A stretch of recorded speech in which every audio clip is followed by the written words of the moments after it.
Welcome, everybody.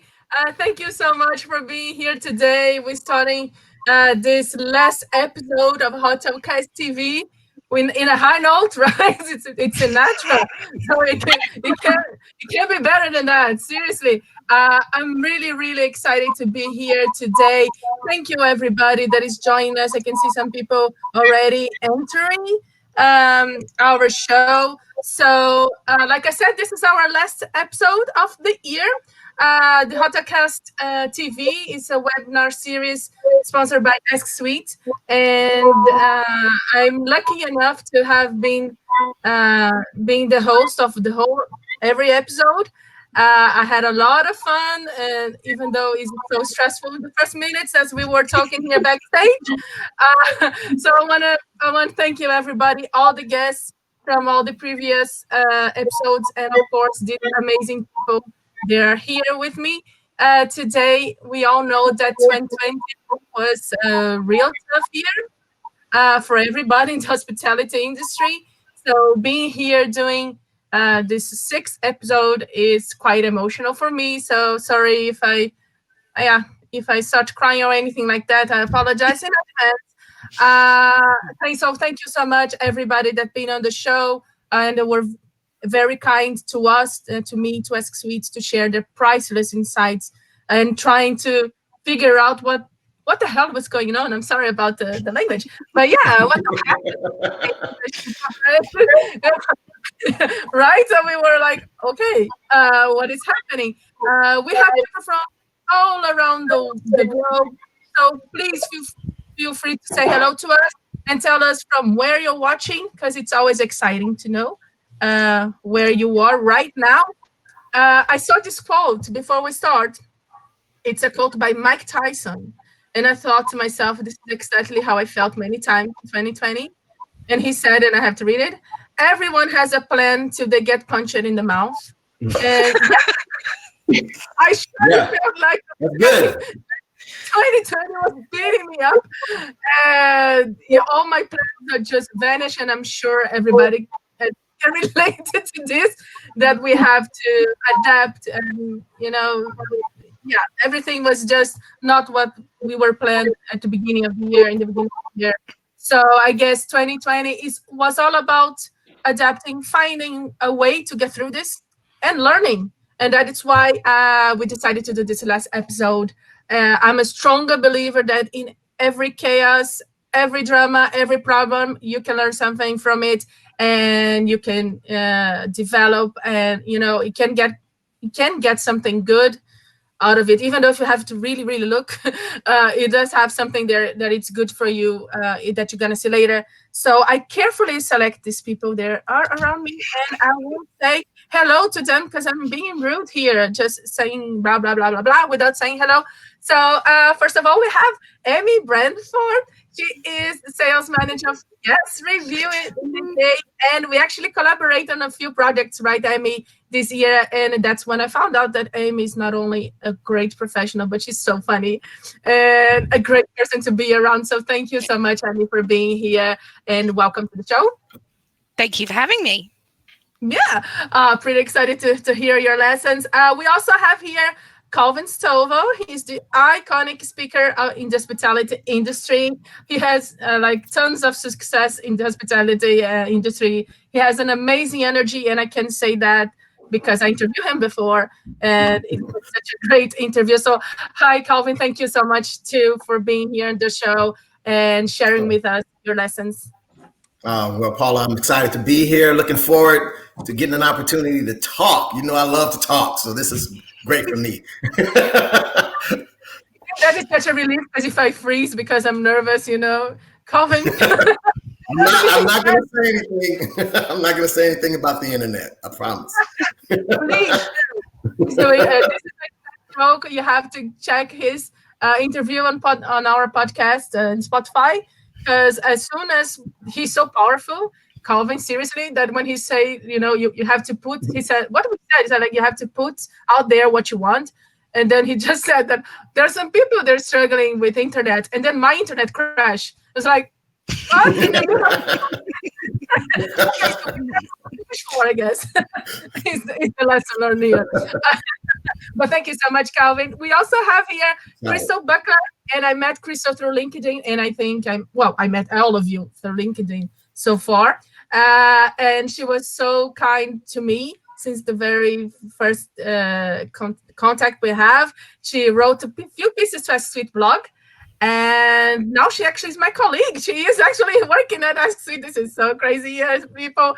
She is a strategic partnership manager at Ask Sweet now. So hello, Crystal. It's not enough that I know you on Slack. Now I I had to have you here on the show too. So muchas gracias, and thank you so much, Crystal. Hi, Paula. Thank you so much for having me. It's a pleasure, especially because you are such a wonderful person, and I can be more than excited for being here with all of you guys. Thank you so much. Thanks. And now our next guest is David Araya. Okay, so in the beginning of the year, I saw David on my LinkedIn a few times, and I thought he was like this such a big hospitality leader. Like, why he would talk to me seriously? And you know what? This is the third interview that I'm having with him, and every single time, David teaches me something. Like honestly, he is not only an amazing hospitality leader, he's also a really great person. And at the free time, he's a general manager. I'm kidding. He is a general manager at Alberg Resorts Collection. So, hi, David. Thank you so much for being here today Thank with you the so much, show. Paul. I echo everyone's sentiment of excitement for being here. It's so nice to see so many people joining. So I look forward to this conversation. And I'll say the honor is all mine, honestly. It's been so great getting to know you and spending time with you. And you also teach me a lot. So thank you. Oh, thank you, guys. Don't make me cry. Still have like an hour to go. Okay, so hello, everybody here from London. We have from Jeddah. Do I say that right? I'm not sure. Please, someone correct me if I'm saying wrong. Where I think it's Jeddah. I would say that. Boston. We have Nizar. Nizar is always with us here. So thank you so much, people. And please, I think we encourage you. We're gonna share our top lessons, but it would be great to know your top lesson in this year. So if you could write on the chat, and we would appreciate it if you share also your insights. So feel free to just write on the chat. And if you have any questions to any of us, please also write there on the chat. Hello from Germany and whoever Jersey. Oh my God, Sudan. That's so cool. I love how global things are. Seriously. You always impress me. Okay, so let's get this started because I'm anxious to hear and learn from all of you. And when we try to describe the 2020, usually comes up words like unprecedented times, crazy times, new normal, all that, which means that we were not expecting what was about to come. And and our plans, like I said in the beginning, our plans, many of them just vanished. So I guess that that show us how much little control we have, actually, or no control. I don't know. I think Calvin have something to say about this topic, and it was his that he chose to talk about here.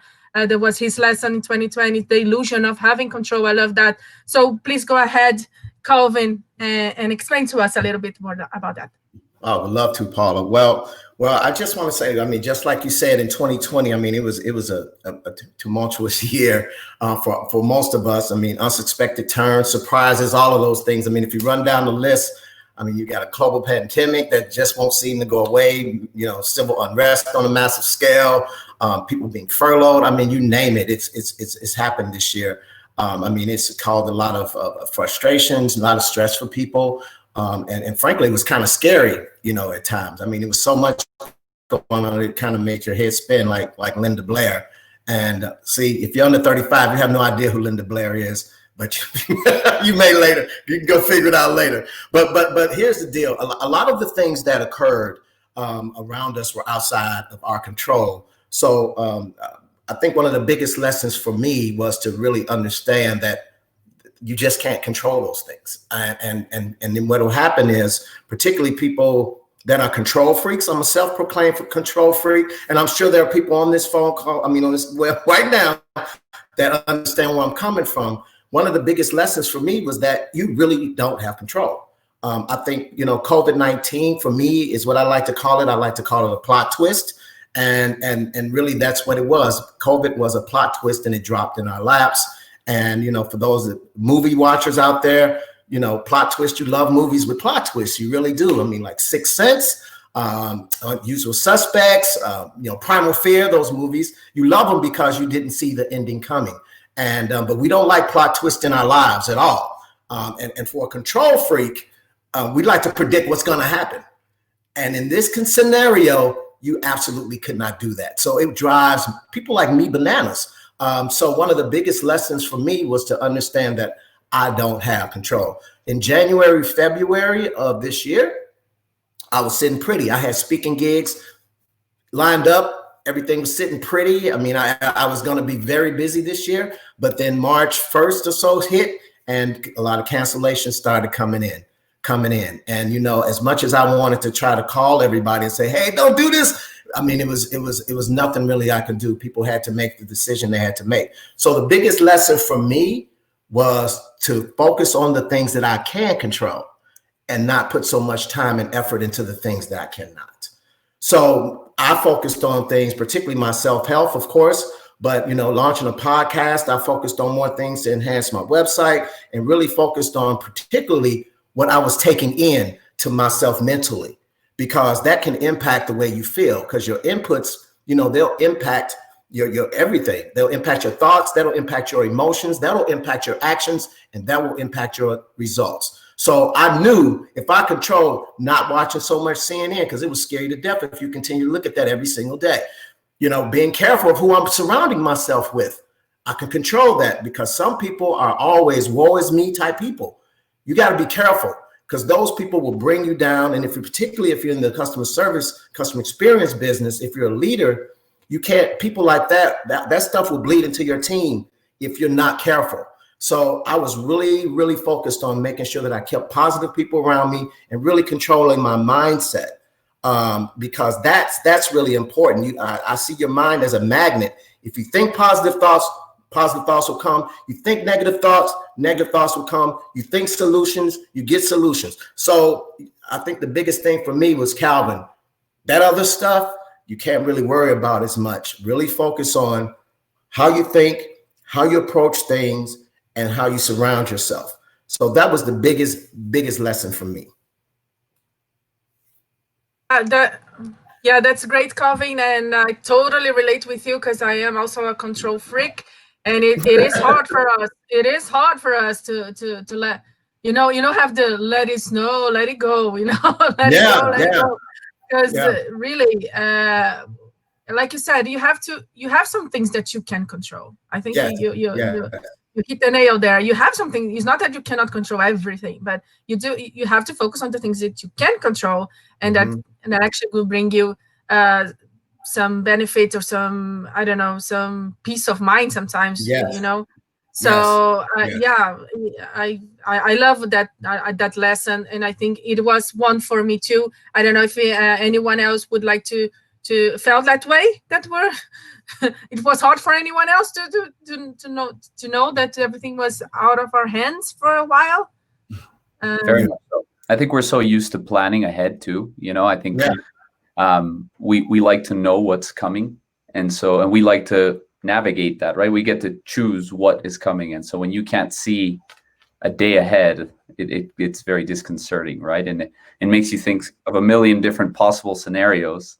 But to Calvin's point, what I love is the moment you let go of that, right? And it takes everybody a different amount of time, right? Some people got it right away. Some people, their personality types didn't allow that to happen until much later. And some people are still struggling with it. But the moment that happens, it's like such a breath of fresh air.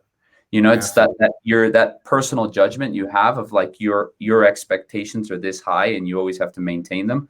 The moment you let go of that, it allows everything to flow so much more easily. Mm-hmm. David, you're dead on, because we like you said, once you realize that, some people caught on earlier, some later, because you're right. Our minds we're great architects in our head, and we can come up with scenarios that never even come to fruition. You know, and so I mean, we're just human like that, and so I think like you said, once you realize you can let go, it's almost like a trapeze artist, right?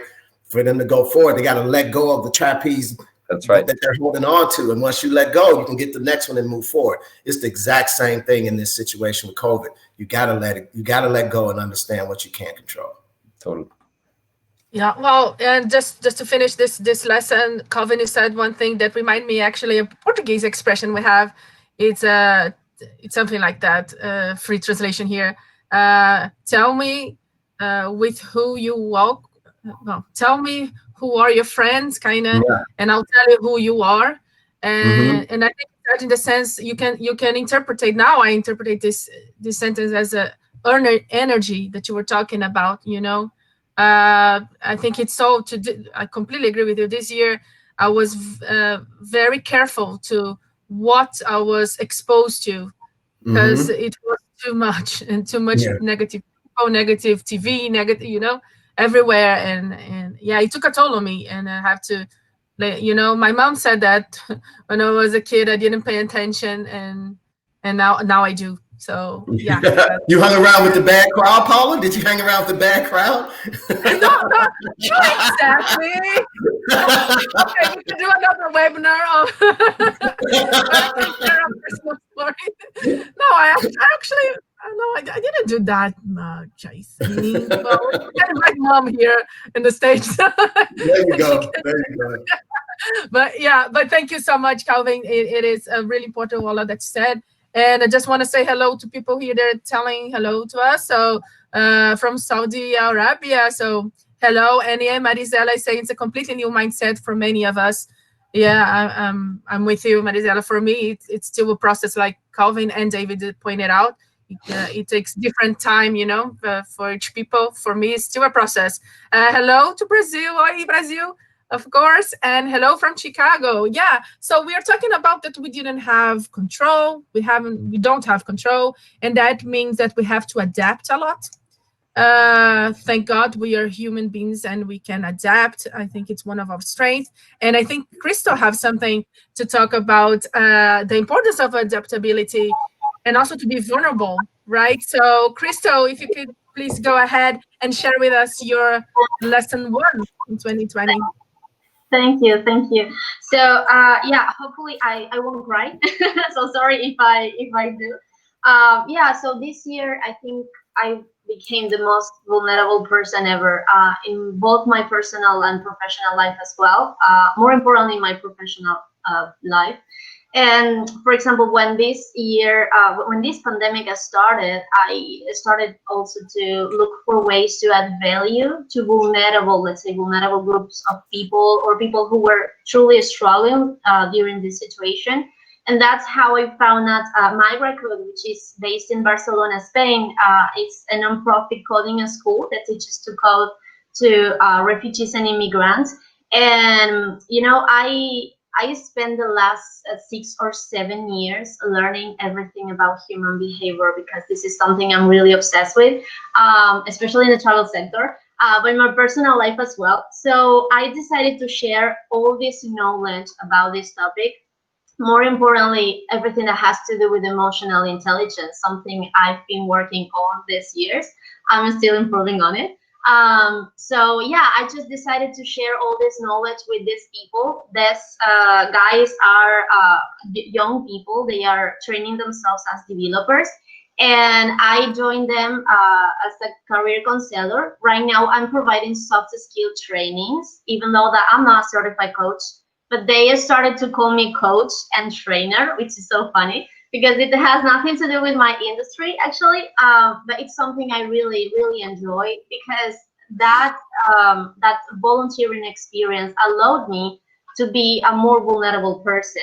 And the reason why I got there is because I had to share with them, because the students started to ask me, how is it possible that you are providing us these trainings?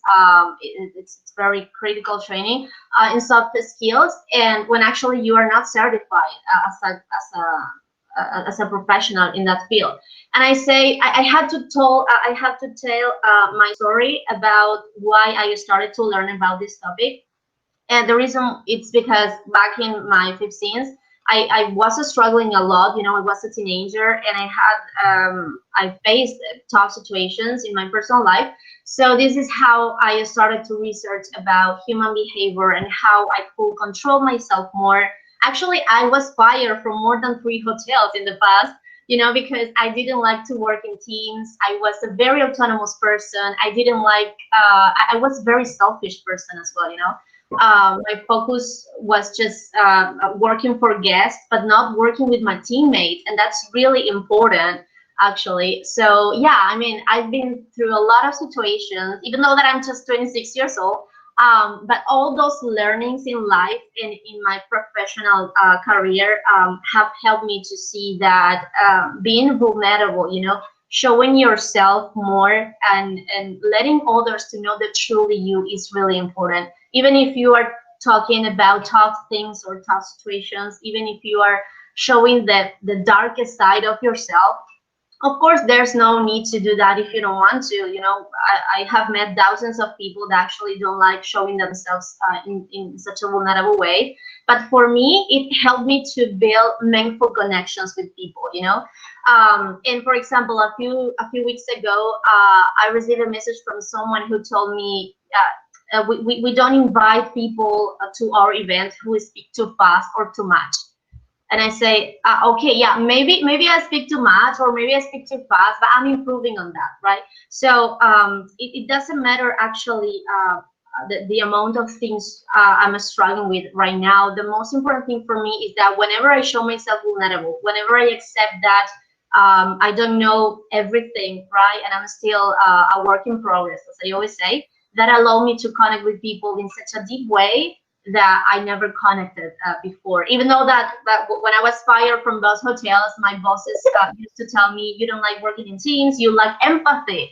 And empathy is a part of my personality. And the reason why I joined Ask Suite, by the way, because I love doing this. I love connecting with people. So yeah, I think again, vulnerability is such a beautiful quality. And by the way, I would love to mention what vulnerability is, because some people don't know. Vulnerability has to do with being exposed to the possibility of being attacked or harmed, either physically or emotionally.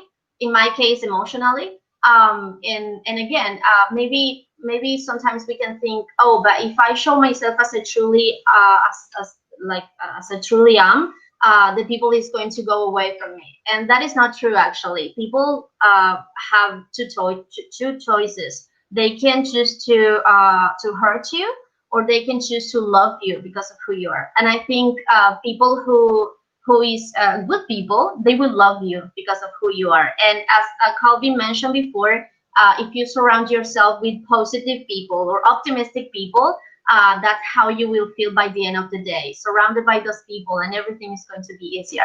So yeah, I think that's my first lesson here. And then when it comes to adaptability, Calvin mentioned this before, we cannot control everything. So when it comes to adapting ourselves to new environments, or like for example, right now we all are working remotely. I do this since the past year, even though that I was working for hotels before, and it was pretty exciting journey actually, and I'm super grateful for this. So yeah, we can always turn a tough situation like this pandemic into an opportunity to learn and grow. And I think this is also my biggest lesson for this year. Oh, Crystal, that's so great. And there's so many things that I would like to actually to comment on. But the first one is my shock, say, hearing that you describe yourself before as a very egoistic person. And I am pretty sure everybody that knows you now, at least, would like what? Because you're very, very sweet and kind, seriously. So it is, I guess it shows, the good thing about it is it shows how we can improve in our soft skills, because sometimes also I hear people saying like soft skills such so abstract, and you like you have to have this spiritual evolution, I don't know. And it is done, it can be done, and it takes effort, a lot of effort. So this is something that really caught my attention just at the beginning, that you're sharing. And yes, to be vulnerable, it's not easy. I don't think anyone. I think maybe some people have maybe yeah, it deals better than others, but I can honestly, I can, especially in the internet now that everybody's a judge. This is what scares me, to be honest, because I work in marketing, digital marketing. I do webinars, and I was like, oh my god, because people can just, I don't know, get a print of me or whatever if they want to, if they choose to hate me. But like you said, I think what is important is that people sense when you are not fake. And I think there's something that also Calvin told me in our previous interview, to be authentic. I think that's the key. I think you're you're doing an excellent job in that, Crystal. And I think you are the one of the people that came first to my mind when I decided this webinar, because you have such different backgrounds. You're kind of like me in that way. You're the hospitality, and you're studying software, and then you do free work, for kids. And yeah, I think you're true inspiration, Crystal. Seriously. And then Kate here in the chat is saying, the challenge I'm seeing, and I think it's according to what you were saying before, Crystal, the challenge I'm seeing is that some areas were hit harder than others. Some areas are closing down, others are trying to find staff. This is a time that tests our flexibility and willingness to change. Yeah, I think that summarize it very, very, very nicely. If anyone else would like to add some points, or should I just continue? Anyone? So Yeah. I'd just like to say I think that the industry has adapted really well. I mean, from a marketing perspective, we've seen hotels go really outside their boundaries, from doing online cooking shows to remarketing to staycation, which they never did before. So I think the adaptability has been really good for them, because it's given them that innovation and creativity. And we've seen a lot of them being online and actually showing themselves as a person a lot more than we did before. And I think that's amazing, because we're all connecting differently. Instead of having a face meeting where we meet each other emotionally and we shake hands and we get a vibe, we're now learning to do that through the webinars and reading body language and picking up, I don't know, airwaves or something that just gives you a feel for that person. Yeah. Yeah. I think one other important point, just going back to what Crystal was mentioning about vulnerability, especially during these days when so much more is digital, right? I mean, we were talking about how we felt before these type of conversations, before they start, right? And we even asked Calvin, who's probably the most experienced at speaking in front of people, how he felt. And, the reality is we all get nervous before these conversations, right? And we all feel vulnerable, right? But I'm sure there's tons of people, including some of the people that are listening to us right now, that would love to be able to do something like this, to expose their personal brand, but also just to share their thoughts and all the things they've learned. But they have this fear of looking silly or sounding wrong. And, it goes back to that vulnerability point. And I would just encourage everybody to try it. You try it once and you'll see that it's not that bad. And then you try it again and you get better. And so I think that, it would be great to hear more voices within our industry, for sure. Absolutely. I think, David, that's a great point. I think one thing that COVID did is kind of leveled the playing ground now for everybody. I mean, there's no rules. It's like, now is the time to try. If you're going to do something different, now is the time to do it. Because there's really no standard, no bar. It's like people are out trying to see what's going to happen. Of course, great content is coming out. I think situations like this, it kind of puts people against the wall, and you have to come out with something great and be creative. But it's leveled the playing field a little bit. So don't be afraid. Get out there. Show the world how authentic you are, and do your thing. Exactly. I love it. I'm into that. Yeah. And just Crystal, just to give you a feedback here from, I'm so sorry if I'm saying your name wrong. I'm really trying. Arad Suleiman. I'm sorry, Arad, if I'm saying wrong. Well, thank you for being vulnerable. You have truly opened up, and that's amazing to me. So yeah, Crystal, you got that one. So we're talking about being vulnerable, and we're talking about being yourself. If there is someone that I know that it's her, all her, it's Emmy. Seriously, Emmy, you are inspiration in that aspect to me many times. You have no idea. Like Calvin and David were saying before, we do hesitate to do new things and to put ourselves out there.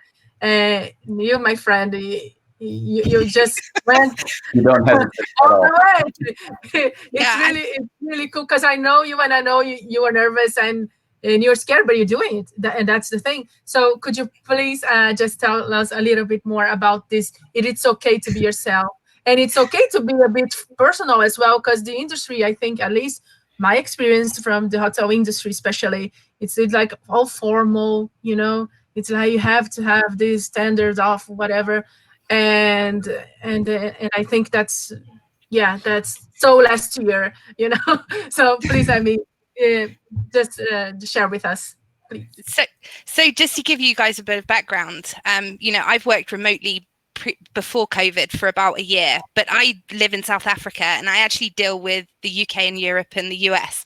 So I never got to do face-to-face meetings. So it was always very prim and proper, South Africa, but New York mentality. We're going in there, shirts and ties, very smart. And I think that COVID's really changed that. People are really opening up because we're in their houses, we're meeting their children that run across, at three-year-olds and things like that. And I know my son, he always comes in at those times and you think, I cannot do sign language to you right now. I don't care that your computer has just turned off. And I think, we've learned to kind of accept that, even in a business environment, certain personal things are going to happen because we're in our personal space. And that allows us to get to know each other a lot better. Now, as Paula will know, I have a very bold personality and I walk a very fine line. So, if you want to be bold and that's who you are, then don't be scared to let it show. I would just like to say that my company doesn't have an HR department, so I'm pretty safe. So if you do have an HR department, you might just want to be careful and test the water with how you go with that. But if you're professional, then act professional and be comfortable being professional, but if you get a vibe from a person and you can really get a feel for them and they have a laugh and a joke, that's going to build that relationship so much quicker. Like Paula and I had never met before, and we just had one phone call and we hit it off. And I think that's because we look for like-minded spirits. We're not going out and meeting new people. We're doing that online now, and we've learned to adapt and read people. When you know that guest is walking through the front door with an attitude, you kind of know that they're going to give you grief. They're going to want an upgrade and things like that. But now we're learning to do that via video and getting good content and learning. So be yourself, have fun. That's the main thing. People want to work with you because you're fun, not because you know every single thing. Don't be scared to say, let me check with my team, or let me find a different solution to that. Have fun, and then people will want to work with you. That's it for me. I'm not sure that was 5 minutes. Paula. No. It's just because I was on mute. I'm so sorry. No, but Amy, you're so fun. No, seriously. See, you just gave the example, like right now, of being yourself, and the joke about HR. Yeah, you're the best, Amy. Seriously. But I think one thing that you said, and I totally agree with you, even though you know me, and I think everybody that's in this panel at least know me that much. I tend to be like informal and I joke a lot and all that, but I think it is important to know your audience. I think it's a good advice as well. We're not saying to just be completely, go bananas and silly. If you're a nutter, just don't be that much of a nutter. so not that long ago, I was dealing with a client, a potential client, and I had done 3 or 4 meetings with them and we were going through it, and I had a late night meeting with them and they were naked on the call. Well, in my mind, they were naked on the call. Happens to be that they were sitting by their pool, but like that whole Zoom thing, you can't see people's shorts. So my imagination straight went there, and I was like, next time I'm rocking up in a bikini, I'm gonna sit with a bucket next to me so I've got water, and that just broke the ice, you totally have a different conversation, and you actually get more details and more information about what they're looking for, where they need help, and who they are. Yeah, and I think it's also it is an icebreaker for sure. And again, I think it shows that how real it is, and the connections are real. When we're talking about this, I had this fear as well. Again, Calvin has more experience like on stage and all that, but right now it's quite it's nerve wracking. I don't know if people there are watching us. Are they really watching us? They're like, oh my God, that's horrible. They're, I don't know, washing dishes. I don't know. When you are face to face, you have a connection, but we are learning that we can also have another kind of connection. We just have to adapt to that and, start learning how to do with that. So it is really different, right, Calvin, from on stage and here the no reaction for me. It's I don't know. It gets me nervous. Yeah. Yeah, it's a huge difference than being on stage live. I mean, and actually it's more difficult to connect with somebody through a screen, particularly if you're delivering a presentation or something like that, because you actually have to be that much more, engaged and animated, or whatever the word you want to use. But like Amy said, after doing many virtual events now, it becomes more natural and adaptive. You adapt to it.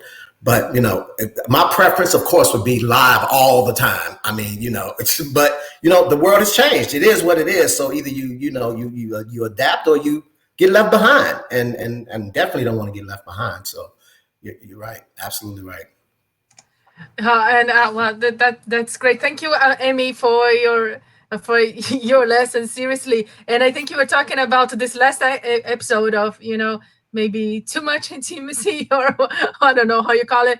It brings me to the next point, I think, which is David's. He shared with us that one of his top lesson is working with the smaller, and it gets more intimate also. Because of the digital, like we were all saying, we all from our home, so we don't have that differences in workplace and home. So you're watching my room here, so you get intimate, even if you don't want to. You get you get closer to people. And so it is for a leader. I can only imagine, David, and you are going through this all this year. You've been through this, how it is to work in this new situation with smaller. Many hotels unfortunately have to downsize too. So it's digital, it's smaller, it's more intimate. So it's a lot of news. So if you could please just share with us this lesson. Sure. That you learned. I wanted to try to share a very practical lesson and then more of a philosophical lesson on the back end. But I don't know about you guys, but I know what my strengths and my weaknesses are, right? I know I'm good at certain things, and by now I've figured out that I'm not so good at some other things. And at home specifically, before I get to the work environment, I knew that I was never good at being a handyman, and I would always leave that, and I would really say, I'll get to that. I'll get to that. Well, guess what? I had no more excuses for my wife when I was at home all day, so I had to get to that. So to me, that's one example of how sometimes, you end up in this environment, you end up doing some of the things you don't necessarily like to do, or some of the things that you're not necessarily good at, right? But you have to pivot, and you have to be very agile in your approach. And the people that have been successful this year have that in common, right? Is that they have an open mind, and they have the ability to work on some of those things that they may not necessarily like to do or may not be good at, but they tackle them anyway. And so translating that into the work environment, we in the hotel industry, it's very much a team game, right? And it's one of the beautiful things of the hotel industry is that, as a general manager, you can go home and that your hotel is well taken care of by your team. And you don't necessarily have to be on your phone all day checking with your team. Is everything okay? Is this guest okay? Because if you have a great team, they're taking care of it, right? And as a matter of fact, the better leaders are the ones that actually allow their team to operate, right, and to do what they're good at. So in this environment, right, it all shifted, right, because you had this big team with many layers, with people that were specialists and that were very good at doing what they were doing. And then all of a sudden we had to downsize and operate at 20, 30, 40% of our labor across the board in hotels. And, you know, Paula, we were talking when this whole thing started about how all your roles and responsibilities were shifting, and, you know, so many people unfortunately were leaving your company and you had to take on a bunch of different responsibilities. And that was the same for all of us, right? And so to me, what I found after the fact was that the people that stayed and the people that continued to be employed really were one of two buckets. They were either the people that thrived on getting more responsibility, or the people that it just didn't work for them and they left, right? And they said, this is not for me. This is not how I like to operate. This is not what I expected. It's not what I signed up for. But the people that did do that well and said, you know what, I've never done in-room dining. Let me jump in there and try it. Or I've never, you know, done a sales call. Let me go in there. And, you know, I've never gone and had to cancel group business, right? But you know what? It's going to teach me a new area of something I've never been exposed to. Let's go. Let's try. And, you know, by having more of those people around you, you recognize that you don't necessarily need so many layers in a hotel. And if you have many generalists that are good at doing a lot of things, you can actually operate a hotel, right? And then slowly we started layering in some areas, like Kate was saying earlier, some areas we've had to beef up staffing, and in other markets, we're still in a very, very detrimental situation. But, you know, you start layering, and then you start being more selective about who you layer into your team, right? And you recognize, do I really need that position? Can I combine positions? So I think it's starting a new trend for our industry, where we're going to be able to operate at a smaller scale with that same level of touch for our guests, right? And we're incorporating technology into that to fill some of those gaps. But the beauty is that you're realizing that if you empower people, they're going to show you more and more and more and more, right? So you have to leverage that human potential. And to me, that was a huge silver lining. So now I have half of my staff, but they're twice as good, right? And so that's a great lesson for me. That it's really a great lesson, I think, to for all of us to get inspired, because I shared with you, David, also in a previous interview, that I was a horrible general manager. Like, really, I was. In one of the reasons that I'm not kidding, it's because I didn't delegate. I didn't believe in my team, and I wanted to do everything. And at the end, my team was completely not motivated, and I was a mess. I was like, I don't want this anymore. You know, I have no life, because I thought that you know, I have to do everything, and I don't know. So yeah, so it is now with the team even smaller, like you said, and if you don't have this trust, if you don't have teamwork, and it won't work. It really won't work. So for me, this speaks to me, because it is something that it was quite difficult in the hotel industry. I think I'm getting better now, but not that much sometimes. But anyway, yeah, I'm learning. So yeah, so is anyone also have this? Because everybody, like David said, everybody had to downsize. I think every company. So how it was for you guys there? Amy, I know, also have to juggle between a lot of tasks now and all that. Yeah, I think an important part of, you know, teams being made smaller and adapting is people's mindsets that were within those teams. You know, somebody might go out and do social media and not nail it the first time, but their willingness and enthusiasm is worth encouragement, because they're willing to take on extra things and try different things and come up with new ideas. And right now, that's what the industry needs. The industry needs new idea. It needs new tech. It needs new touch points. And we've seen that evolving really well this year, because hoteliers that were under fire every day with full houses in city centres, they weren't worried about what PMS they had, as long as it got their bookings and they checked those guests through.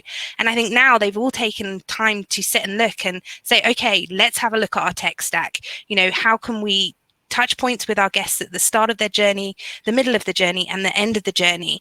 And I think, you know, there's a lot of I can't even think of the right word now, where tech can work really nicely with humans and kind of complement each other.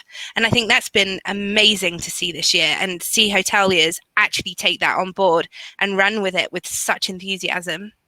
Mhm. Yeah, and Yeah. then I think one thing. Sorry, just David said it about he have this smaller team, but they are delivering even higher. And I think that somehow, I don't know if you agree with me, David, but some hoteliers are kind of scared of that because they were like, okay, so what I'm gonna if you lose a job, you if you lost your job or anything, like, okay, so what I gonna do? So do you have any insights or advice or anything? I think you already said about a little bit about it, but just to ease the minds there, maybe listening to us, and they're like, okay, so Yeah. we already have few jobs, and actually they don't need us, let's say. So yeah. Yeah, I think one thing we all realized during this time is that everyone is indispensable. Everyone, right? Everyone can lose their job. That's as simple as it is, right?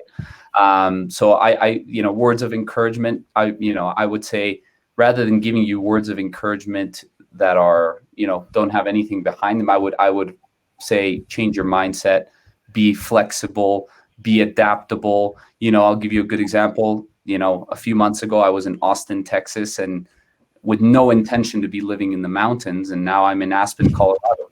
I mean, who would have known that, right? So, but again, it goes back to mindset, right? That what Amy mentions. Like, I think it's starting to separate people that have an ability and a mindset to try new things, to be flexible, to be open, to let go of their ego. Because I think a lot of, in our industry particularly, I think it's separating the old school traditional hoteliers from the newer age hoteliers, I would say, and it's starting to it's starting to create that gap now. And because I would like to think that I'm of the newer age, to me that's a huge opportunity, right? But I can also see how, if you're not from with that mindset, that you could just be worried and depressed, honestly, because you're starting to become irrelevant, right? And it's a very practical example is if as a general manager of a hotel right now you sit behind your desk all day, you're going to fail, right? Mhm. That's not how it works anymore, right? You don't have all these layers around you to be able to operate, right? You have to be much more high touch, much more involved with your guests, much more involved with your team. You have to, go and clear some dishes from time to time. You need to go and, jump into the front desk from time to time. And there are unfortunately many, many hoteliers that have forgotten what that even looks like, right? And so I think you either get reminded very quickly and you thrive, or it's slowly time to start phasing out and thinking of new opportunities, right? And new angles within the hospitality industry. Man, I think David, you are saying, man, you're singing to my heart right now, man. because really, I mean, that's what I think you said. A lot of people forget, and I think particularly if you're a general manager in a leadership role, people mirror and they emulate what they see. That's right. So you set the pace. It's your energy that creates energy in other people, and so you set the pace of your entire work environment. So, like you said, if you're out there with the guest and engaging with the guest and doing things, your people are going to do it too. Right. So I love that, and I also love the piece that you talked about when you're a great leader. Is you got to give people the autonomy to do their jobs. You got to hold them accountable, but give them autonomy and some freedom. Nobody likes to be micromanaged. It drives you crazy. But you got to trust your team and really give them the ability to be their best. And for those people out there, if I know there's a lot of millennials and younger people in the hotel industry right now, they want learning and development. Anything that you can do to continue to keep them engaged. And I know you saw the Gallup study where they say 70% of people are disengaged at work. You don't want to be in that statistic. So do whatever you can to continue to engage your employees. So I love the idea of how you handle things, David. I want to come work for you, man. Thanks, guys. Let's do it. Oh, I did select really well the people here in this panel. I don't want to grab, but yeah, I did handpick the people here. So it is. I'm learning a lot, and people are writing to us here in the chat. And Kate is agreeing with you, David. She's saying there will be fewer competitors, but fresh ideas. There will be amazing developments on the other side of this pandemic. And yeah, and I think that it's a great way to see it. And like you said, it's about also your mindset, and that brings me actually to my lesson. And I'm gonna be very honest with you, since we're talking about being real. I'm actually gonna read some bullet points because I'm so nervous that I have no idea what's gonna happen. But anyway, but I have a few questions, a few lessons in this year, and I choose to start with this one. I would like you to all to try to imagine this. Uh, you live by yourself. You're living by yourself. Everything is good. It's going well. You have a good job. Family visits you whenever you want because you live in another city.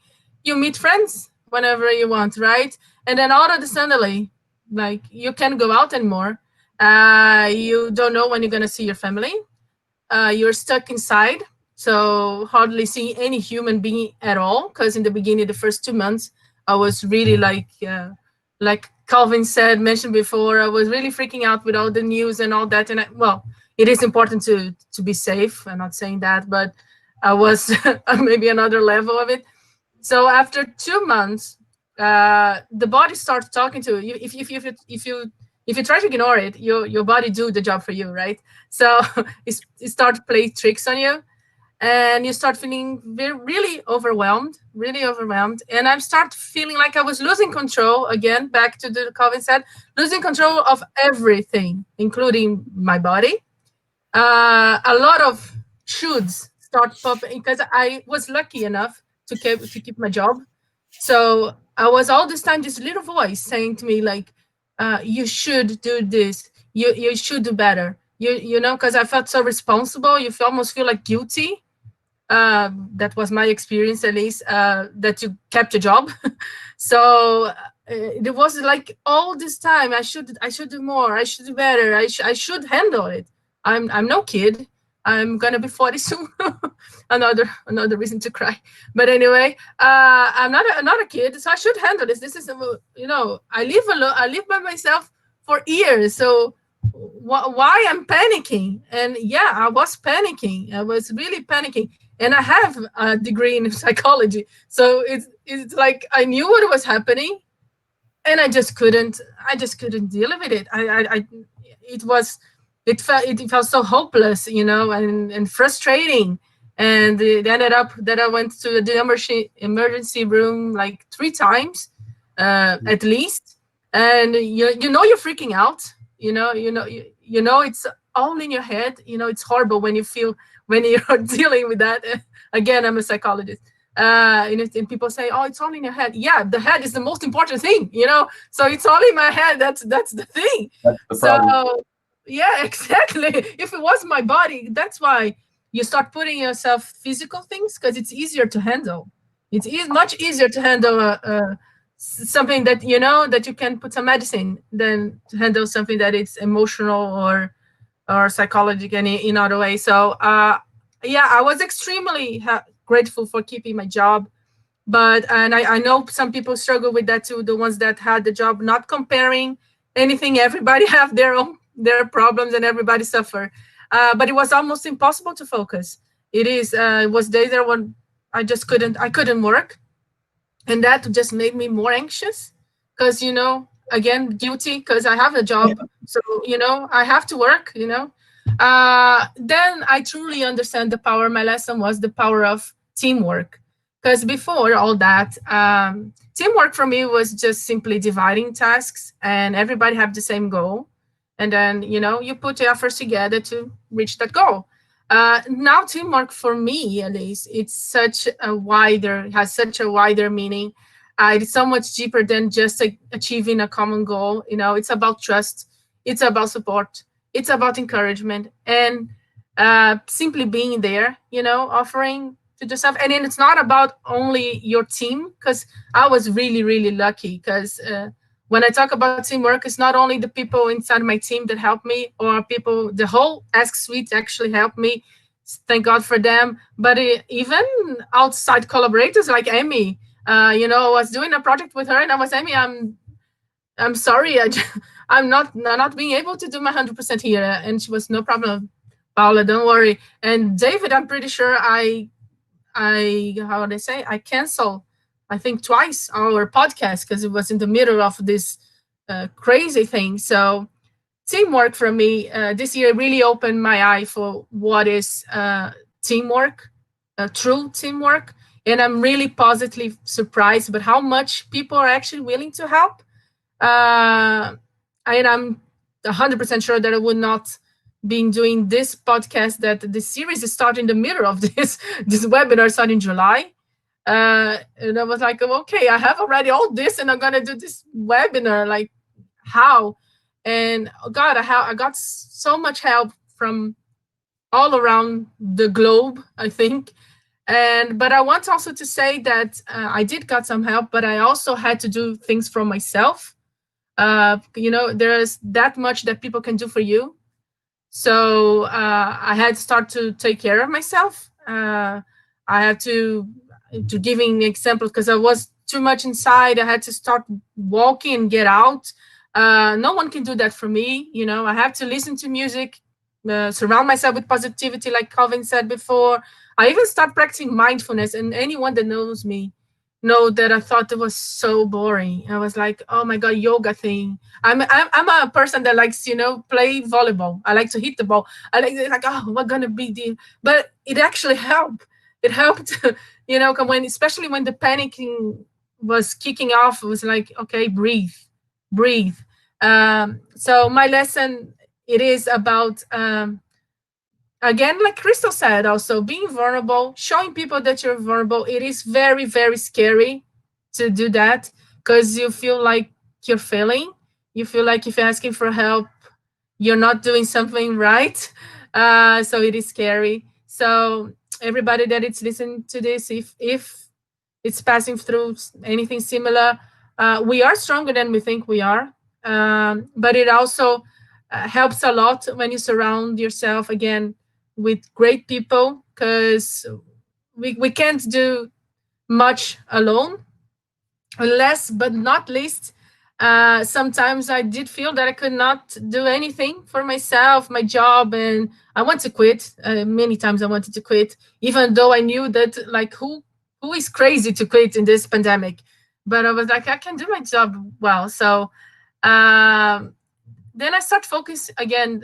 People said that before. I start focusing on other things that I can control, and things outside of my box. So I start also helping people, and when I can, or what I could, if I was just reading an email and double checking Portuguese spelling or whatever, I was just doing it, whatever I could to others, and that started to make me feel good as well. And I saw this quote, and I think that's, I just want to finish my part here with this quote. I love quotes, you can see that. If you want to lift yourself up, lift someone else up. So it's I think uh, that was for me what happened. It's a small part of what happened, at least to me, in 2020. So yeah, so thank you, everybody that is in this panel. Um, it is involved in this somehow. So thank you so much. And I don't know if any of you felt um, got to that. I hope not, but at least all know someone that got so close to quitting. Because even if you got, again, even if you got the job and you're very thankful, it was a lot of pressure, and it was not a lot of pressure because of the company. I want just to put it clear, really, because my boss was like, Paula, do whatever you can. We know you're struggling uh, with other things as well. So, but you put a pressure, so much pressure on yourself. I think we all tend to do that. I think it's good that we are committed, but you have to know your limits sometimes, I think. So I don't know if anyone experienced something like that as well. Yeah, actually, I wanted to mention. First of all, it was amazing what you have done. I'm sorry if I sound like when I give this soft trainings, to those students, and whenever they share something vulnerable about their lives, I used to say thank you for what you share. It sounds like a coaching and stuff. But I just love it really because I think this is the true meaning of vulnerability, right? When you can open yourself, when you can show yourself to others, and you can put in words what you have been through. And that's just so amazing. So I was about to cry honestly because I feel so identified with you. In the sense that I'm as well a person who likes to control almost everything around me, and that just makes me crazy sometimes. But yeah, what you share and what David share as well about teamwork, it's all about trusting others. It's all about leaning on others, right? Oh, I think we lost Paula. So yeah, just yeah, I think we lost her. I don't know, guys, if you can see her. She's going to blame Calvin. You mentioned internet at the Oh start. my It's all your God, no. fault. We can't hear you yet, Paula. You're on mute. Yeah. I didn't say anything. I was not blaming Calvin for one to start with. I was not, and so sorry, Crystal. You were doing No, this it's beautiful okay. speech, and I was like very emotional. Like no, cry. So sorry, but Oh my God. I managed to listen to a lot of it. I was scared. Okay, yeah, no. So I was saying that leaning on others and trusting in the team is really really important. So yeah, you just show us this amazing lesson. You know that being vulnerable is really important, especially in this industry, because as David mentioned before. Maybe we have thousands of people who belongs to the old school, and we need to change a few things because upcoming generations wants more emotional salary in the work and all the stuff, including myself as a millennial. But the point is that when you, I would say this again, when you show yourself this in this vulnerable way, you can connect with others in such a deep way, and that's just so beautiful. So yeah, again, just thank you so much for sharing with us that. Oh, thank you, Crystal. I think Manuel here is saying something that I have to read to myself. Actually, it's a good advice, Manuel. Thank you. I believe that one of the great challenges of this period is to remain calm, to face the closest decisions, to be able to make the correct decision, since there's too much uncertainty. Yeah, keeping calm is it's a really good advice to not uh, choose wrong. Let's say, and even though we don't know what wrong it is right now, but yeah. Susanna is also saying here, thanks, guys. I love to hear from you that you are also normal. We are not. I think, Susanna, you're not listening well. It is fine to be afraid. Things are different. I think it is. Yeah, things are different, and we need to be resilient. Yeah. So, people, if you are still watching us, I hope so. Just share with us your lesson. Would be great. And we still have a lot to cover, so I'm gonna jump to our next lesson that it's from Emmy. And it's something that I think all of us said in a way, which is the ability to learn, right, Emmy? This is a year that we had to learn a lot. So please go ahead, Emmy. I would just like to touch on, your experience, Paula, very quickly. I think for everybody that's watching, it's really important to be empathetic with people. If you're not walking in their shoes, do not presume to know their position. And I think, it's really important that people can reach out to you if they feel that connection, because you don't know how much you're going to be able to help them. So, if you're struggling with co-workers, or if you're, struggling with whoever in life, try talking to them. Maybe they are just what you need. Sorry, I just had to put that in there. And it's very close to me because my dad actually had a mental breakdown, and quite a severe one. So I think, a lot of the time we go about our own things, and we forget to be there for other people. So I'll be quiet now and go on to my lesson. So my lesson number 2 is the ability to learn. I was totally in sales pre-COVID. I love social media. I started doing social media with Guest Review at a personal brand level, and connecting with people like Paula, like David, and it gives you that reach. And I really enjoyed it. And COVID kind of allowed me to jump in and take over the whole of guest reviews kind of strategy. So that was a really big learning curve for me. I was doing graphic design, which I had never done.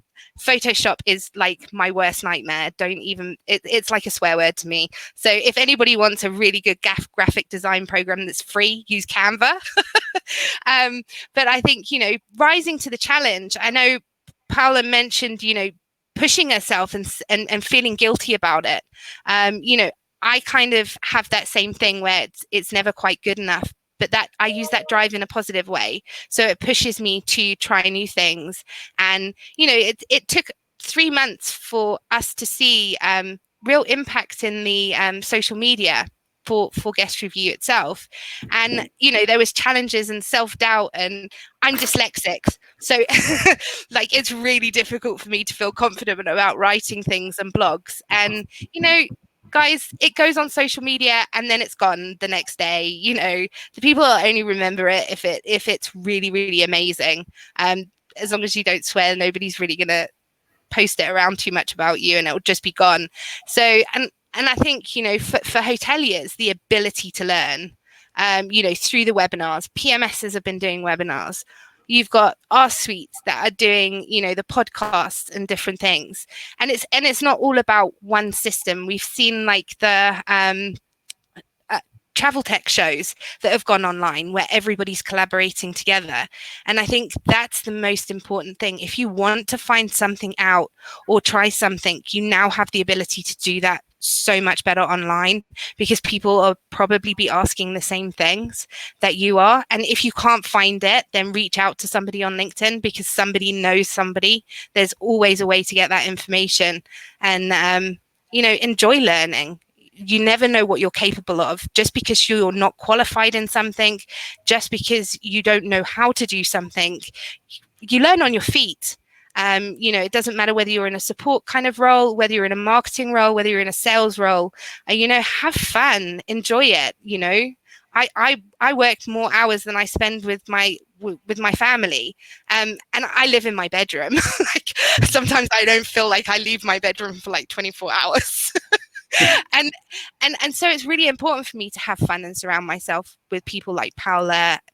A huge shout out to Jamie from Foresight and Paul from Guestline, who have been my rocks. On my darkest days, there's 3 people that I know that I can call that will be like, Amy, pull it together, here we go.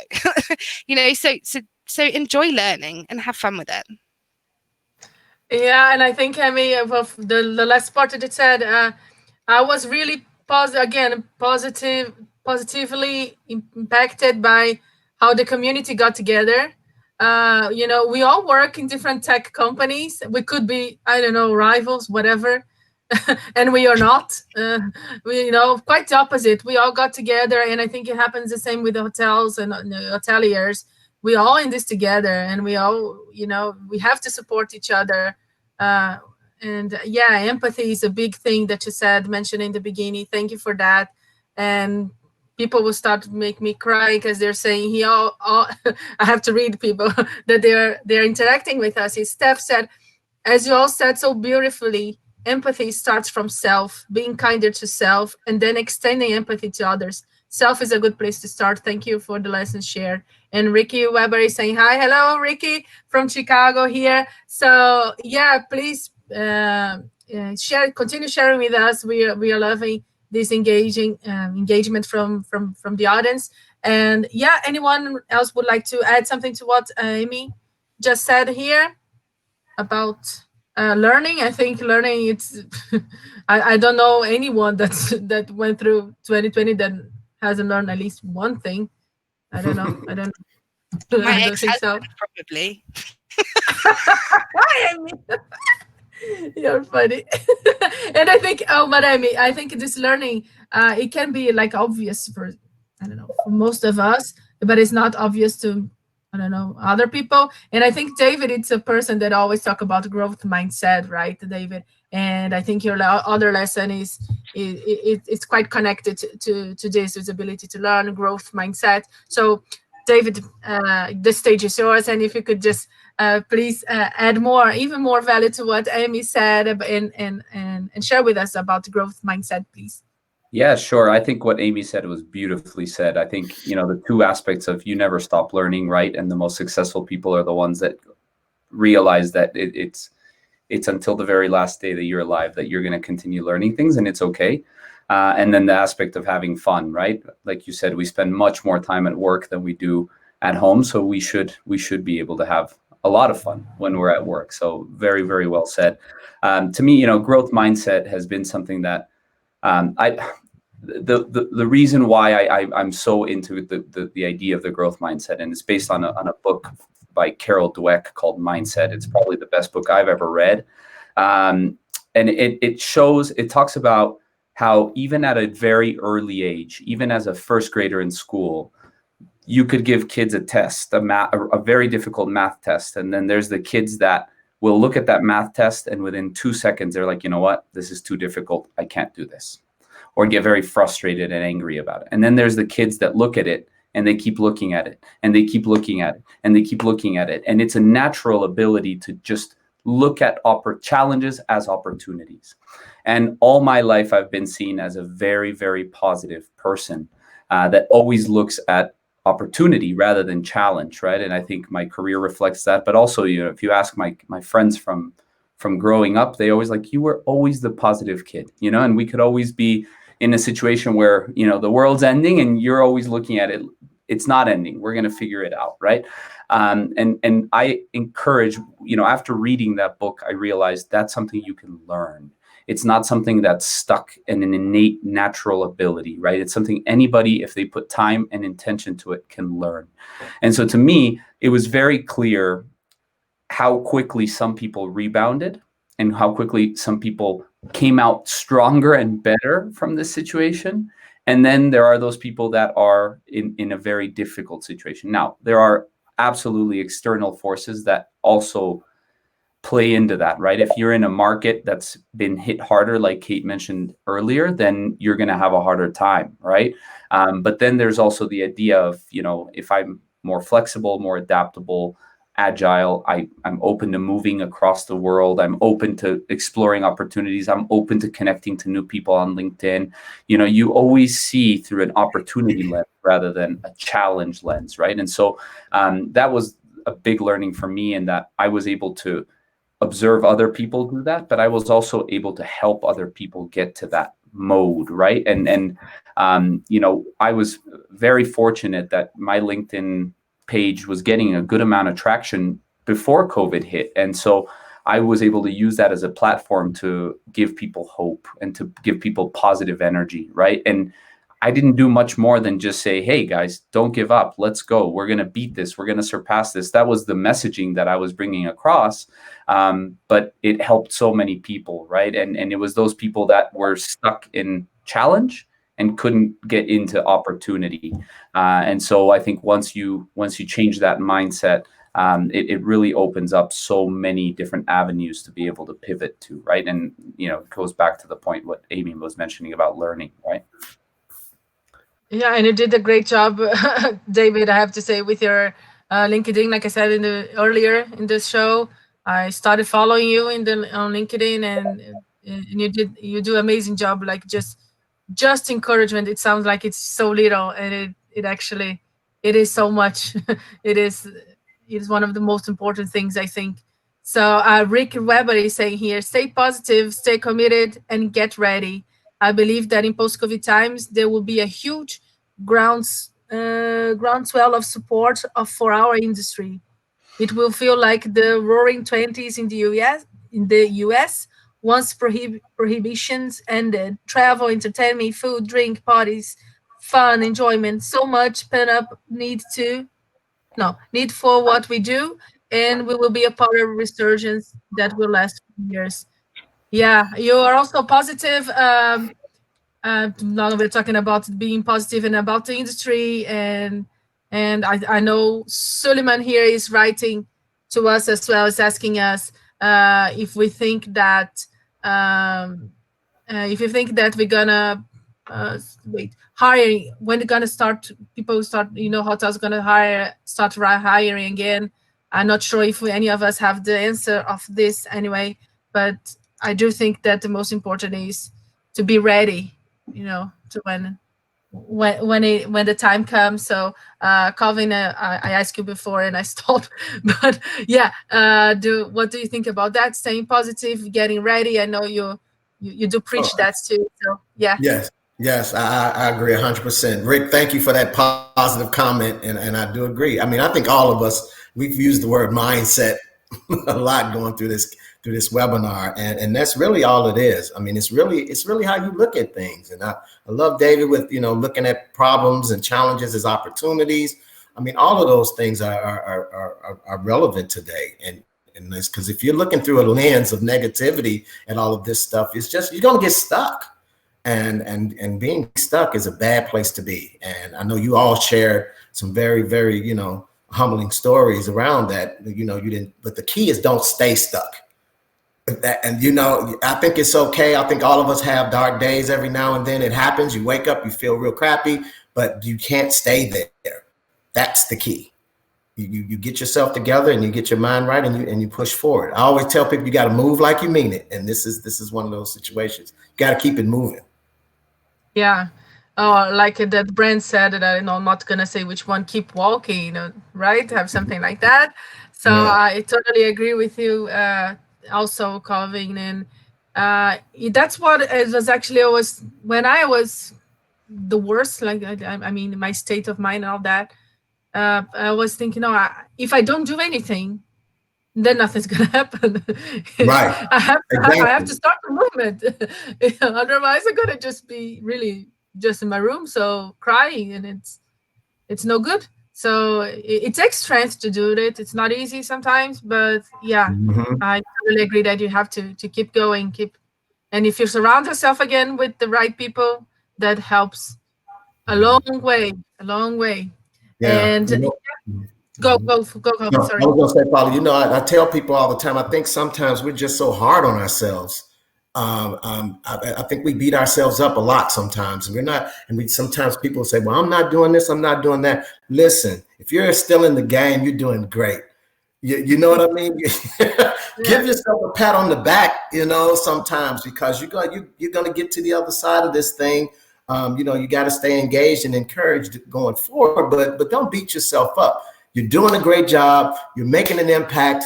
You're making a difference. You just got to know that, and you just keep going. Every day is not going to be a bowl of cherries, but long as you know you're still in the game, you can keep making a difference, and that's really the big. Don't beat yourself up. You yeah. know.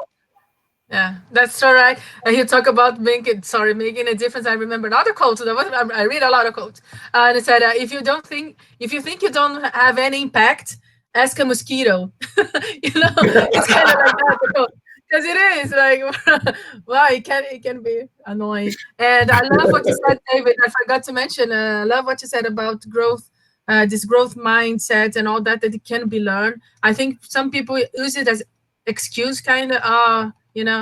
I'm always being like that. I don't like to learn. I don't. You can change behaviors. You can change your mindset, right? I think that's a great thing to emphasize. That things you can change. Yeah. Okay. So next point it is Crystal.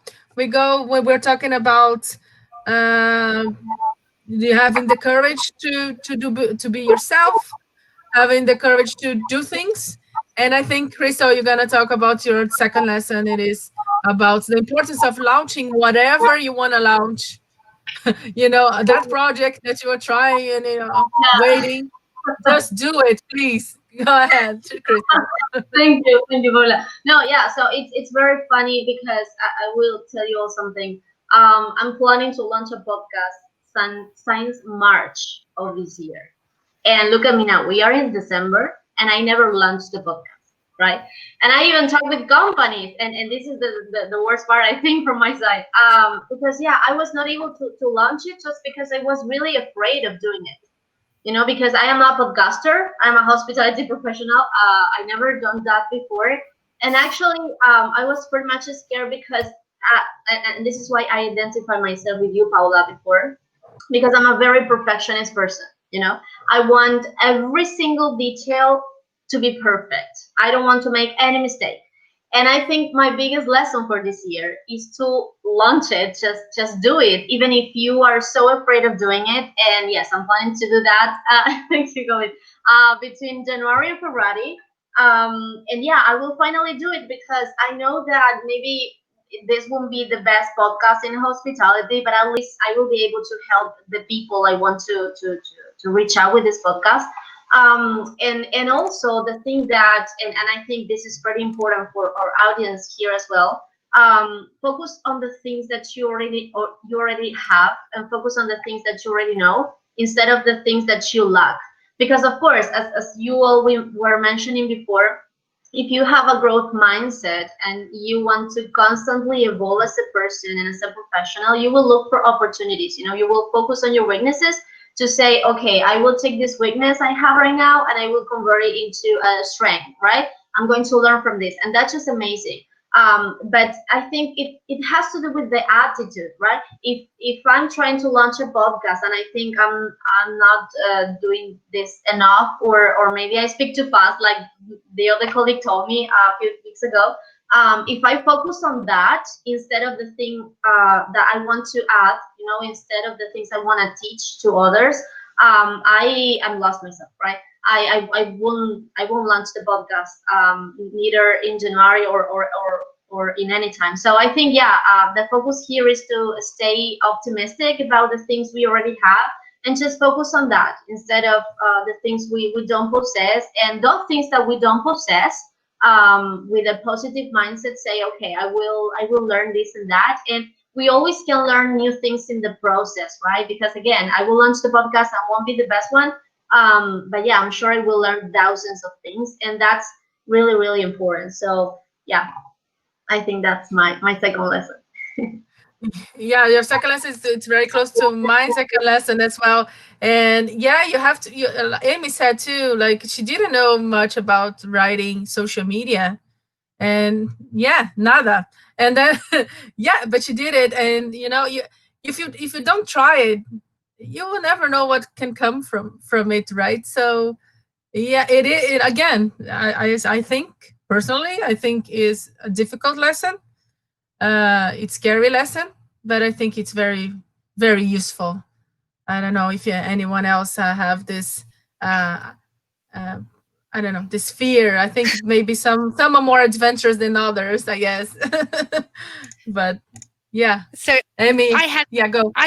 because I've always got something to say. I had the most amazing, well, still do have the most amazing mentor. And one of her things to me is, Amy, put your big girl pants on. So like whenever I'm worried or scared, that runs through my mind with a voice in my head. And I'm like, okay, we're gonna do this, we're gonna dominate. So, embrace whatever and just get it done. Yeah, and I'm not sure if it was. I think it was Calvin that said in our interview. And not you can correct me, Calvin, if I'm saying it wrong. But it said like start with what you have or something like that. You said, and Mhm. it still said as well now. Yeah, I'm one of the person that always wanted to be everything perfect to start. And well, working in a startup, you learn very fast that it's not possible because things go really Right, really fast. If you right. just wait for the perfect moment, it's not gonna happen. Nothing, nada. Right? That's right. That's right. Yeah, yeah. And my second lesson, like I said, it's pretty close to what Crystal is saying, and I want to give you actually a fun fact about it, which is about failure. I don't know if you all guys know. I found that actually last year, and I thought it was funny. So, do you know? Does any of you know that in 2017 it was created or launched a museum of failure? So it's like all these bad ideas that people have, like big companies that fail, and then it was created by the psychologist, a Swedish psychologist. And for example, we have Google Glass. They launched in 2014. Nada. It was not good. 1985, Coca-Cola is like, whoa, it's a big company, right? They can't get it wrong. Yeah, they did. They released the new Coke, and then they got like 400,000 outrageous phone calls and letters about this move. They did, no one liked the new Coca-Cola. Yeah, someone, I don't remember who, created facial mask with electrical shocks. So it's like big companies and small companies or whatever. We all experience failure. It's part of our story. You cannot all the time have success. So at some point you will experience. So getting back to what Crystal said, do what you want to do. Don't be so scared. Don't free. I think the trick is it's not that don't feel fear, because I still feel fear of a lot of things, but do it anyway. Don't paralyze, don't freeze. Maybe if you're gonna invest all your money, then yeah, then maybe you should reconsider a little bit. But if it's like a small project, or some more a regular task, then just do it. Please do it. Don't be so scared. Keep trying. Keep moving, like Calvin said as well. Start what you have. Otherwise, it Mhm. won't happen. And dare to dream even in the darkness time, people, because seriously, I'm not lying. Like, if you even if I said to myself, like, Paula in June this year would never ever guess all the things, great things that I'm very thankful that I'm involved now. Like talking to people that I would not in the gym now, not no way. Like, I don't know, Calvin, David, Amy, Crystal, Shep Hiking, Rupesh Patel was like, well, he was one of the first people in this industry that I started following. So hi, Rupesh. I am a big fan of Rupesh, and he was my first guest on my first webinar, because I actually thought I'm gonna ask someone that I know it's nice, because if you say no, I know he's not gonna destroy my dream. He's gonna be, at least Let you down easy. yeah. Gosh, I don't know. I have this, and it's like, of course. And I don't know if people know him. He's a really great guy. So again, doing these webinars, it is terrifying. It still is. In the beginning, when we all discussed the idea, I thought to myself, this will be a disaster. Like, I can hardly speak in Portuguese when I'm in public. I love to talk, but I love to talk privately. If you put me like on stage, like, it is not the same. So how am I do it in English? Like, I know I'm making mistakes, and it's horrible. But at the same time, I really wanted to do. It was that kind of things that you were afraid of, but you want to do it. And again, I surround myself with great people that always encourage me all the time.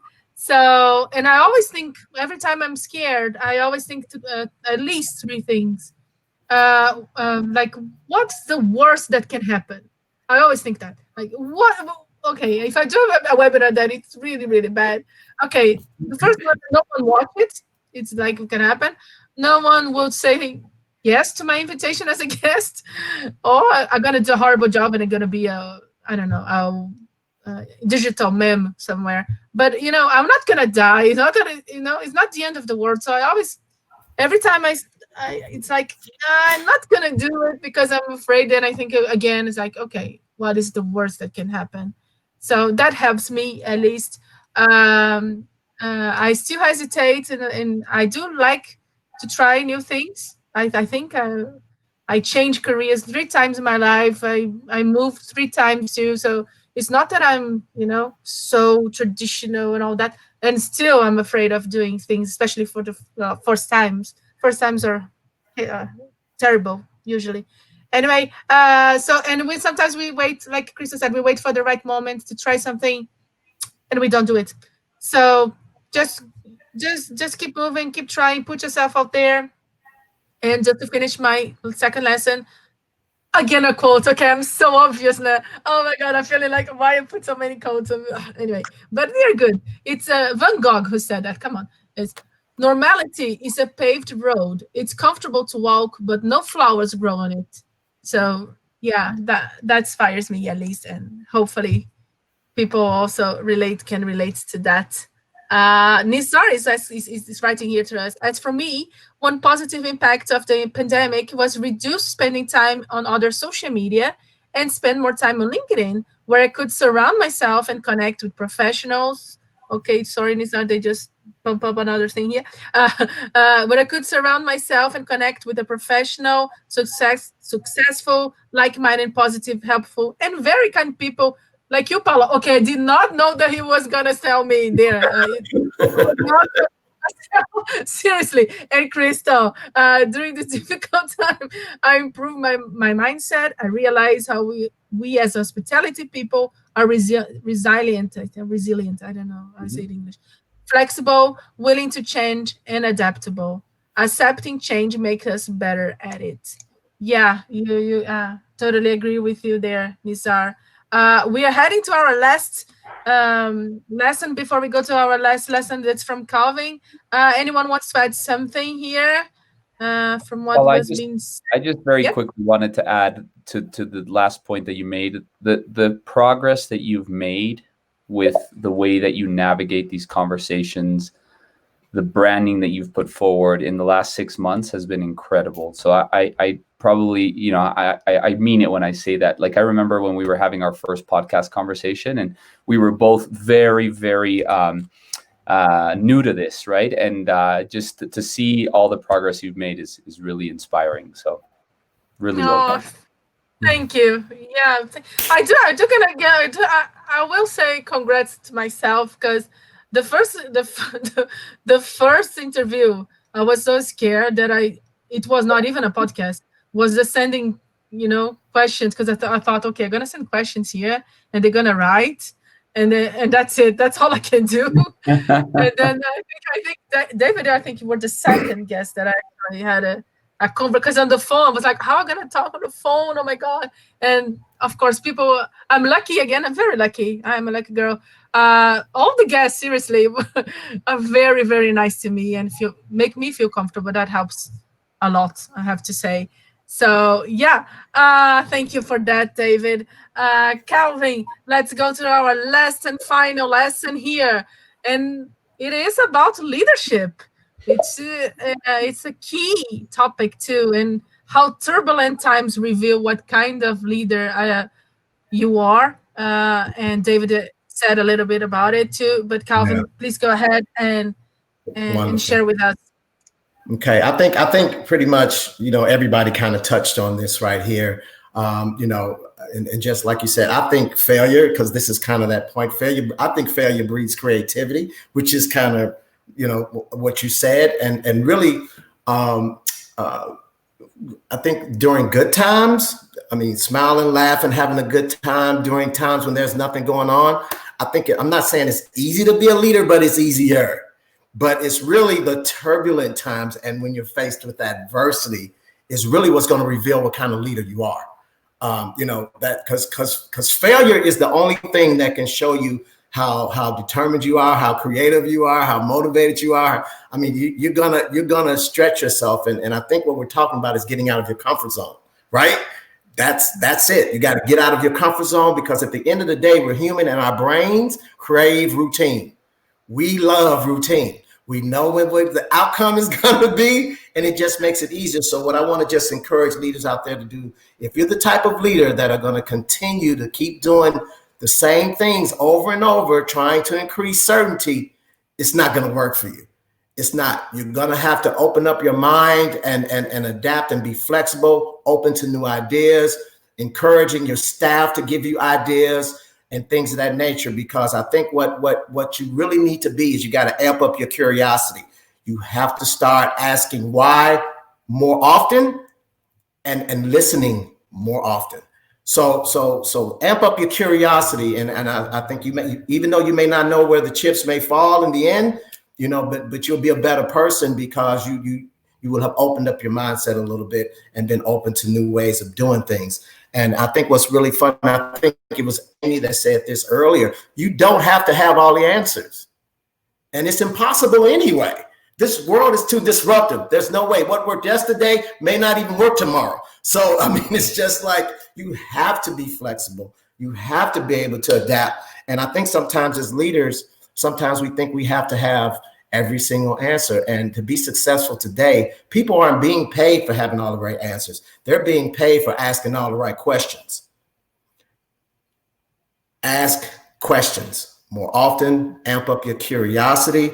And the only way, one thing you have to have is curiosity, but a prerequisite to that is you have to be humble enough to know that you have to have help and have to be able to reach out and ask questions. And I think being a humble leader, all the humbleness, the vulnerability, all of those soft skills back in the day as a leader probably weren't looked as great things to have. Having empathy, all of those words back, be probably pro-COVID. They're like, oh, that you're too soft of a leader. No, we don't like that. No, today, those are strengths, and you want to use them and encourage them. And like David said, a lot of the things we talked about today are not specialized to any particular group. You can learn these skills, but you have to be able to open up your mind and be willing to do that and change and open your mindset. So that's all I want to share there. And if you don't want to, I think it was I can't remember the book, but I think it was called "What Got You Here Won't Get You There," something like that. So I'm just saying, your success of the things that you did to get you where you are today is probably not going to work going forward. So if you're thinking it is, so you're going to have a surprise on the other end of this. Yeah, and I think you said it earlier in this show that if it is a time to try new things and to go for it, it's now, because like you said, no one know, like everybody's trying basically, even more seasoned general manager or CEO or whatever, we all trying to learn here how to best work with what we have. And I think also David, I think was our first interview. I want to go back to you a little bit to add something. You told me one thing was about our interview was about being a leader that is not the same as being a hotel manager. If you recorded, if you remember that, and that stuck in my head because you can be also, because Calvin is talking about leadership and all that. You can be a leader without being a hotel manager. You can be, a leader. We think I used to think like leaders are just C-levels or whatever. It's not. And being a manager is not being a leader, right, David?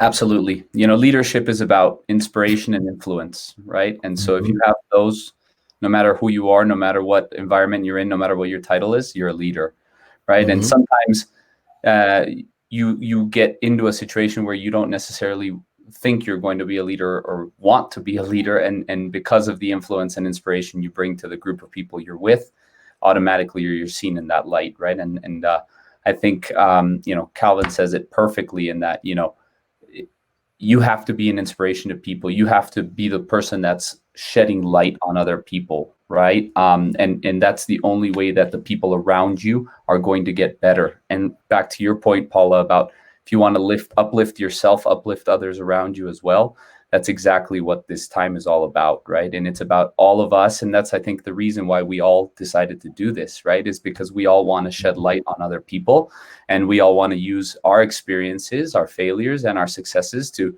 help other people navigate that winding road that is definitely not paved, that has tons of flowers all around, but I think that's the exact reason why we did this, right? To be able to shed some light on other people. Yeah, and I can't be more grateful that you all guys are here today and sharing this very special moment for me, because last of the year, and everybody, it's already, I know you all already in Christmas or holidays spirit. So I want to thank you everybody that is here in the panel, that was watching us, that registered also, because this is recorded, so I know a lot of people watch it later. So thank you everybody. Thank you everybody that share with us their comments and their lessons as well, and encouragement to us as well. So, because like we said, we never know if people, especially online, if they're with us or not. So thank you all. Thank you, Crystal. It's yeah, already past 10 minutes, so sorry, guys. But thank you, Crystal, for being here. Muchas gracias, mi amiga. Thank you, David, as well. Thank you. Thank you for everything you've done for me, especially David, for this year. You've been a real friend, even though we're only virtual, but you've been a real friend. So Thank thank you. you so much. Thank you, Amy, for doing this. I didn't. I talked to Sarah. No, I'm kidding. You didn't have to put your face on flowers. I'm very nice to you. Yeah, But thank you so much. Really, thank you for having me. It's been amazing fun, and it was a first for me. So, you made it really nice and smooth, along with Oh, everybody else here. Thanks, thank and you, Merry and thank Christmas. yeah, of course, Merry Christmas, and thank you, Calvin, as well. You know, I loved when we first talked. I loved you talking, so I would definitely pay to to see you on stage and everything because you're very it's a your true inspiration. Seriously, so Thank you. thank you Thank so you much. very much. It was an absolute honor. And I don't know if Glenn Houseman is out there listening. I want to thank him for introducing us. It Yeah, has been true. an absolute pleasure meeting, being on a panel with these brilliant people. And now I have 3 new LinkedIn friends I'm going to reach out to. Yeah, yeah, and Wine everybody. night. We need to do wine That's nights right. next year. Yes, yes, yes. Yeah, but again, thanks everybody. Next year we are back. Hotelcast is back with more episodes, and I forgot to actually introduce myself at the beginning of the show. I am the content creator of Ask Sweet. So basically, my job it is to try to provide the best content for everybody in the hospitality industry. So I'm saying all this because if you want to reach out to me on LinkedIn, giving feedbacks or topics that you would like to learn more, please do. It will make my job a bit easier. So it's been a pleasure. Thanks everybody. Thanks Thank you. Sweet, of course. And as we say in Portuguese, boas festas. Happy holidays. I think that's only the 2 ones that I can speak. Sorry. Thank you everybody. I, Bye-bye. Bye bye. Bye. Bye. Bye.